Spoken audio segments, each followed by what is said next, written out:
Is it best to warm up before stretching, or should you stretch before you actually warm up? I would definitely warm up before stretching. And why do you think that's so? I have injured myself stretching cold muscles. It's not a good thing. I think warm up before stretching, yeah. Otherwise your muscles are cold, so yeah. Yeah, warm up before stretching, otherwise I think you could pull something. I think it's best for me to warm up and then stretch a little bit for my muscles. Otherwise I get a little too tight, so I like to do a little bit beforehand. I should warm up before I stretch. I believe you should warm up before you stretch so that your muscles start to get a little bit warm before you just head out and start stretching. Definitely to warm up first. You don't want to try to stretch a cold muscle due to the possibility of an injury. Well, I personally like to warm up before I stretch just to get my heart rate up, and it seems to work out a little bit better for me. And I thought they were the same thing. It sounds like the same thing to me. Warming up, stretching up, I usually do it at the same time. So tell me, what is your idea of a healthy breakfast? I like to have protein. I like to have eggs or maybe a cheese quesadilla with a low-fat cheese and some kind of whole grain like toast with maybe some peanut butter on it. I don't always have time for all that, but that's the goal. Egg whites and turkey bacon and a slice of wheat toast would be my idea. Besides leftover chocolate cake? No. No. That does happen that way sometimes. Egg white scramble, whole wheat tortilla, and then juice. A healthy breakfast, I think when I'm in a big exercise routine in the morning, I usually eat something lighter like a toast with peanut butter on it. But if I were to have a big breakfast, I'll go for the eggs and the potatoes and fruit. And I gotta have my coffee.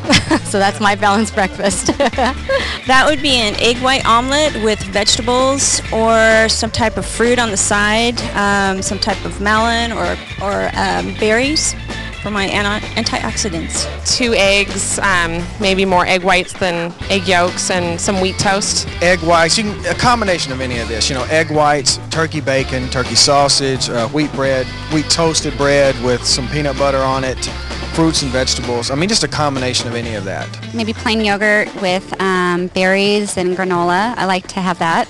And maybe a scrambled egg. Well, I mean, I know what a healthy breakfast is, but what I actually eat is, with the time constraint, I usually have a protein bar, and my daughter's starting to eat them too, so maybe that's not a good idea.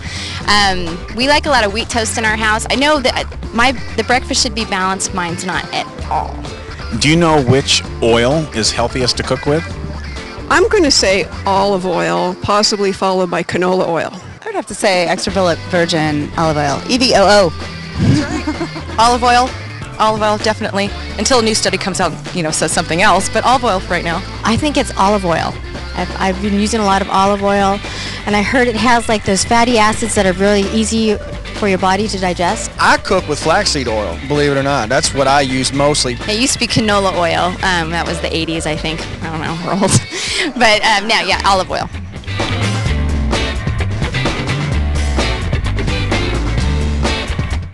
Welcome back, everyone. It's time for today's closing thoughts. And Al, I'm going to start with you. What words of wisdom or empowerment do you have for our viewers?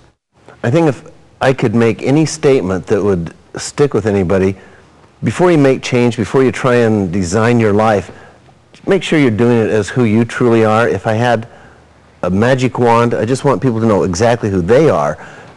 Then go out in the world and do whatever it is you want to do, but do it as yourself, not as what somebody else would want you to be just because of maybe their agenda. Marilyn, what do you think? I think the tools that we are teaching add to anybody's toolbox. Yes. So that as we go out and do our lives, whatever the content, whatever the context, these tools work, and it helps them make life easier and more fun. I agree with both you guys, and I thank you for being my guest. Thank you for watching another episode of the OC Body. If you're interested in learning the techniques that Al and Marilyn teach at the Spencer Institute, please visit SpencerInstitute.com, and we'll also have information on our website, ocbody.tv. Thank you very much. We'll see you here next time. Be well.